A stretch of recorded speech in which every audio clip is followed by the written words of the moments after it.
About 6 months ago, I found this little lens here, the Yashica 50mm 1.7 in a little garage sale. I bought it, 22 euros, well spent, and I started my journey shooting manual. Right, and in this episode it's going to be very simple. I'm going to share with you my settings, also a bit about the adapters and lenses that I use, and hopefully by the end of this episode you'll have enough that you either can say, hey Paul, those settings are awesome, or hold on, I normally use this setting. First setting here is to change your single or continuous shooting to manual. And then basically what you're telling your camera here, this is the Fuji XT30 Mark II, you're basically telling your camera that you're shooting with an autofocus lens and you're changing it to manual. Unfortunately, when you shoot with this lens, that won't work because it has no electronic contacts here. So the second step is go into your menu, go down all the way here to the wrench menu. Ooh. Go to your button and dial settings and go here where on the bottom it says shoot without lens, and put this on. That is the first thing you need to do, because once you do this you're actually telling your camera, I'm gonna shoot with a lens with no electronic contacts. So for the camera it means there's no lens. It will register your shutter speed, your ISO, but not your aperture and not the lens itself.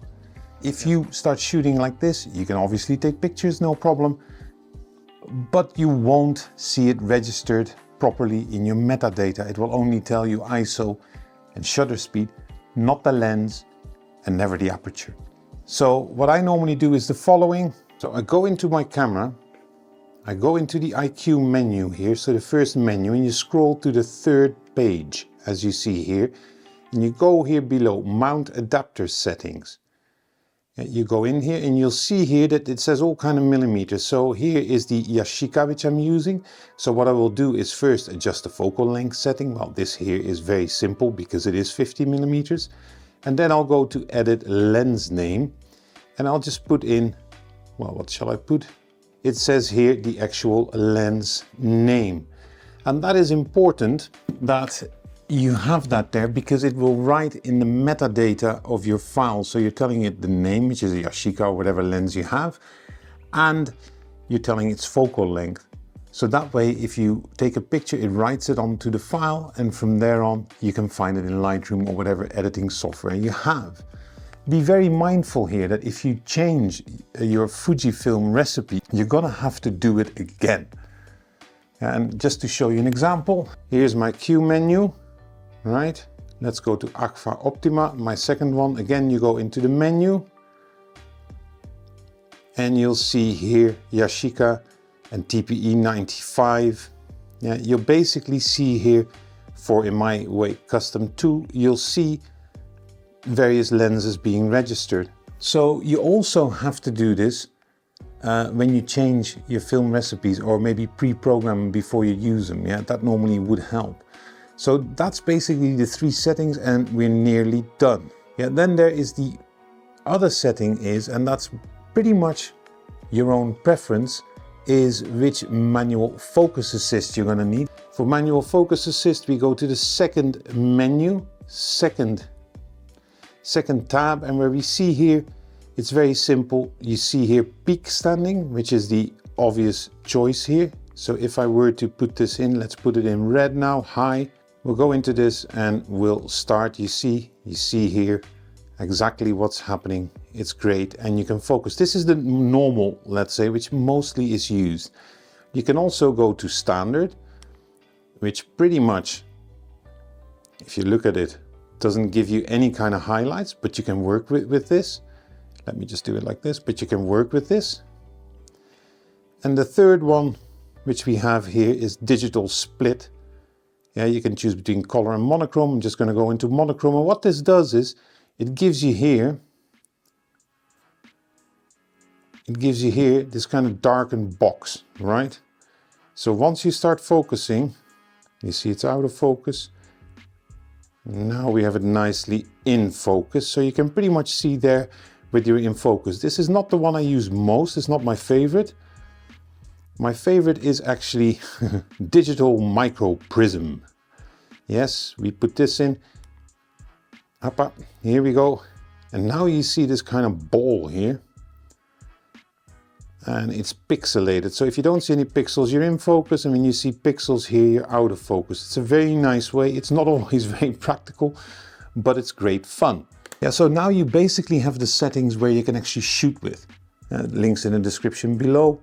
I really like this lens, by the way. This is a VIDEOGRAPHY, the 50mm. So those are the basic settings. Now let's talk a bit about the adapters. If you have a Yashica or contact lens, you have the CY lens to Fuji adapter here. These are not very expensive. You have them for a couple of bucks. Yeah, the links are in the description below. Additionally, the most popular mount is the M4 II mount, which is this. So if you want to put one of the lenses on, so if we compare, and you'll see the differences here, the YC and the M4 II, and you'll see that they're very different sizes, right? So if I, for instance, have this lens here, which I bought in a very nice case. Yeah, this is an M4 II lens. Very nice, beauty of a beast. And you just click it in here. Hoppa. Here we go. You see here the lens mount, yes. And we now adapt it on here. Let me see, red dot. See the red dot? Mount it on here. And guess what? It's upside down. But this will allow you for the same, yeah. And then you have to register your actual lens. This is 135 millimeters, yeah. Barrel in, barrel out. Very, very rugged throw. I like this.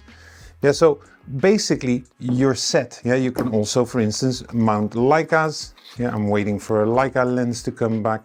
Yeah, and with this you can also do things as barrel distortion. Yeah, so that's regarding the mounts. Yeah, let me know what kind of mounts you use and what your favorite cameras are. And if you found it useful up until now, consider subscribing and participate in many of my community polls. Yeah, then there is obviously one other thing in your settings which I haven't mentioned, and that's the white balance. Yeah, the great thing about all these lenses is they generate a hell of a lot of character. They have fantastic bokehs, you name it. But sometimes you want your white balance to be good. Yeah, so then you have to go into your actual settings, custom settings, and really use a gray card, and then you can fine tune your actual white balance. What I normally do is I just take a Kelvin temperature. So you go into your menu here. Let me just do it like this, a bit easier. You go into the IQ, you go into the second tab, top right white balance. Once you do this, you have a whole plethora of different white balance things you can put into, and then you see the K here in Kelvin, right? Kelvin is a temperature, so the higher your Kelvin, and you see it here, it turns very blue and very yellow. Yeah, so normal daylight is about 5600. If you want it a little bit cooler, you change it, and if you want to have a little bit warmer, you change it. And the benefit of this is that you get a unique look to all your pictures. The downside is it does take a bit of tweaking.